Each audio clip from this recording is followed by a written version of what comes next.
Hi, my name is Matthew Bellisario. Welcome to another edition of the Bellisario Sonic YouTube channel. Today, I'm reviewing the Miles Davis album, the soundtrack that he did in recorded in 1957, released in 1958, also known as Elevator to the Gallows. Here's the movie that the soundtrack was made for. So I'm just going to give you a little bit of background on this a little bit and then tell you what I think about both of these. Now, I think both of these make a great combo. So if you're into Miles Davis, this makes a really nice package here. You have the movie, which I highly recommend. I got both of these on Amazon. The movie was $19.99, and this 3-disc, 10-inch, 33 RPM record set was $38 on Amazon. So I went ahead and picked them up. I'm trying to fill in some of my Miles Davis collection. Now, this, where this falls into Miles Davis's progression, he started playing in the mid-40s, early 40s. It's already gone through the prestige sessions, has already landed a deal with Columbia. However, he goes to Paris to play with a quartet.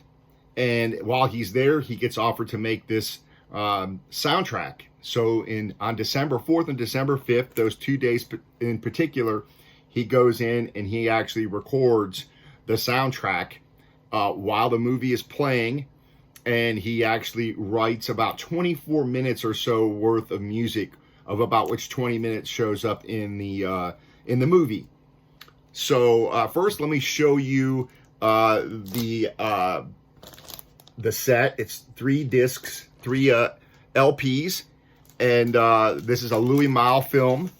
I really enjoyed the film. I'd never seen it before.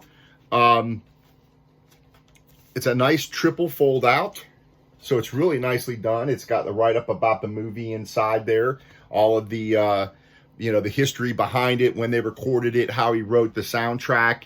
Nice picture of Miles there. This is an important juncture in his career, because here, after this, he pretty much starts going into a lot of modal songwriting. And so you're going to hear that, of course, on the upcoming Kind of Blue, which follows this record. But these come in, this was originally done on the Fontana label. And so you have this replica of the Fontana label there. And they play great. They're very quiet. They come with a nice paper sleeve, and of course I don't have anything else to put it in, so I'm leaving them in these paper sleeves, but they're decent. They're not going to destroy the record if you're careful with it. There were no kind of particles or anything like that on the records. I stuck them right on the player and on the turntable, and they sounded great. So you get 3 of those LPs. It's a pretty much, I would describe this record as a late night record. It's pretty mellow, couple of little up-tempo parts in there, but on this record, the record itself, the soundtrack itself, makes up your first soundtracks. Let me show you what comes on it. The first LP is the soundtrack itself, so front and back of that 10-inch record. Then you've got session takes on the next 2, so you have everything that was recorded there on those 2 particular days, December 4th and December 5th of 1957. So I really recommend this, especially if you can grab it on Amazon now for the $38. I really enjoyed this record. Now, I listened to it first, and then I went and watched the movie. Now, I recommend getting this as well. It's a Criterion collection. They're normally pretty expensive, but right now on Amazon it's $19. But what I like about this particular movie, besides the movie itself, and you can really see how the music relates to the movie, but you also get some really cool interviews.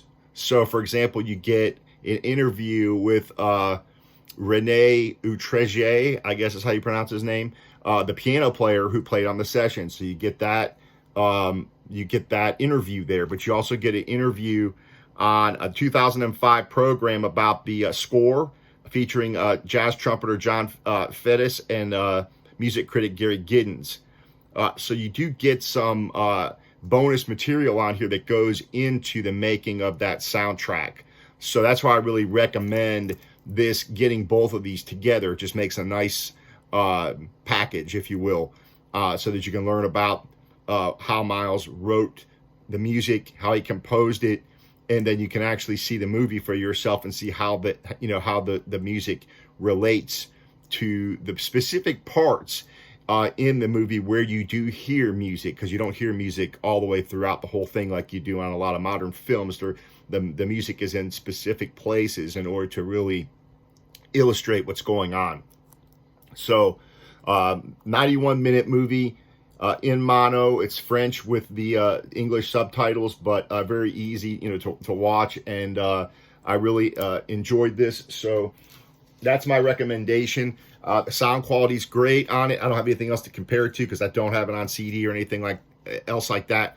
But I recommend getting this. The sound quality on my turntable was great. I played it.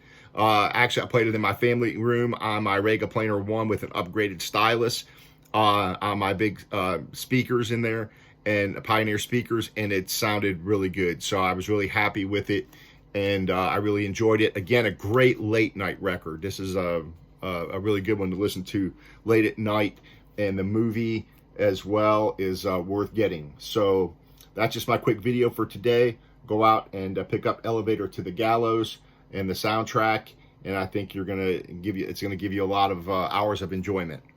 All right, take care, and we'll talk to you on the next episode.